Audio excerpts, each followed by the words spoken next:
Hi friends, welcome back to DandV's family. Valerie here, and today I'm going to be sharing with you how to use a baby Doppler.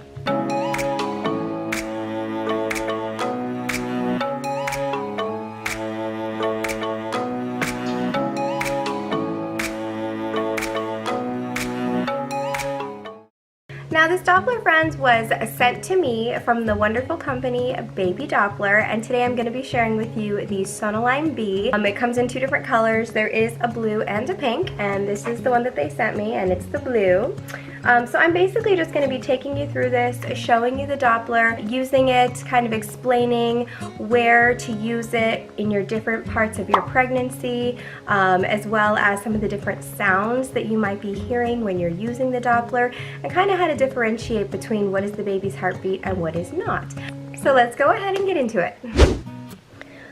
With this specific baby Doppler that I got from Sonoline B, you'll see it comes with three major components. The first component being the Doppler itself. As you can see, it has a speaker on the front, it has your power button display, your light display and menu. On the bottom, you'll see you have your plug-in charger where you will plug in your wand, and on the side it also has a volume control to make the Doppler sound go up and down, and there also is a headphone jack on the top of it if you would like to use headphones as well. Once you plug in the wand, you'll see that there is a little clip on the side for you to attach it to the Doppler. The third component you will receive in this box is your tube of ultrasound jelly. So here is the Doppler, and so you can see I have gone ahead and hooked it up for you. So I took the cord that came with it and I plugged it in to the bottom here, and already put the batteries in, so those are good to go. And I'm going to go ahead and turn it on here for you. So you can see here I have the display, and I can either choose to have the light on or I can choose to not have the light, depending on what you want to see. And so you can already hear through the speaker in the front it's picking up sound. I'm going to go ahead and lay down and then show you how this works. Make sure, friends, that when you are using this Doppler that you are comfortable. I would highly recommend being in a laying down position, and I like to use a towel on my stomach, and I'll just kind of tuck it into my jeans or my pants to make sure I don't get any of that jelly on my clothes. Now, a couple words of advice when you are using this baby Doppler. The earlier in your pregnancy that you are, the further down on your belly you are going to want to go.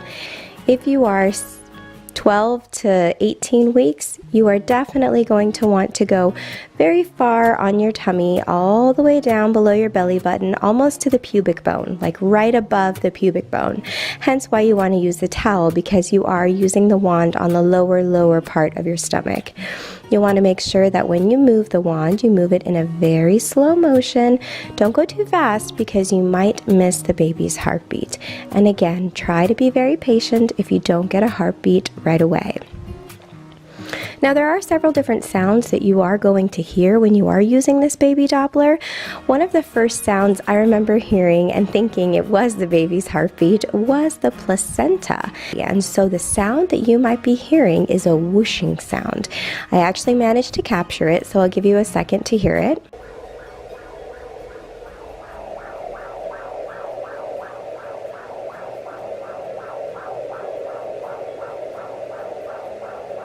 That whooshing sound is your placenta. So if you do hear that, no, that is not your baby's heartbeat. Sometimes, honestly, too, guys, you can even pick up your own heartbeat, which obviously is a lot slower. The next sound you might be hearing is the occasional bump bump, and that is when your baby is moving. It usually sounds like a really loud pop or like a static pop, and that's just because your baby moves and kind of kicks the wand and it shifts things around.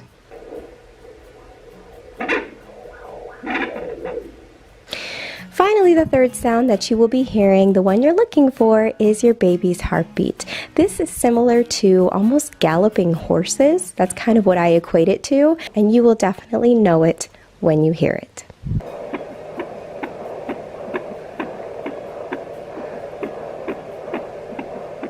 Also, a quick disclaimer for this video, I wanted to mention too that if you have a concern or an issue with your pregnancy and you get a Doppler to hear your baby's heartbeat and you are not successful, please don't be discouraged.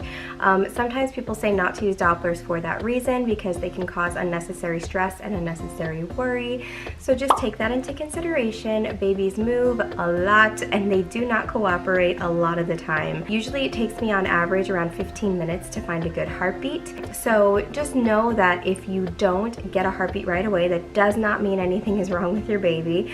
You just need to be patient. You need to make sure that you are moving the wand very slowly. And then if after a while you are getting discouraged, take a break. Get up, walk around, have a drink, and then sit down and try again. But if you really truly do think that something is wrong with your pregnancy, please do not just use the Doppler and diagnose yourself. Make sure that you contact your OB/GYN. So that is it, friends. I really hope that you enjoyed this video on how to use your very own baby Doppler. And if you are interested in this Doppler from Baby Doppler, I will leave their website down below where you can find this exact Sonoline B model as well as other products that they have on Baby Doppler's website. Don't forget to give this video a thumbs up, hit that subscribe button if you would like to join DandV's family, and that notification bell so you'll be notified of any other videos that we upload. And I will see you guys next time. Bye!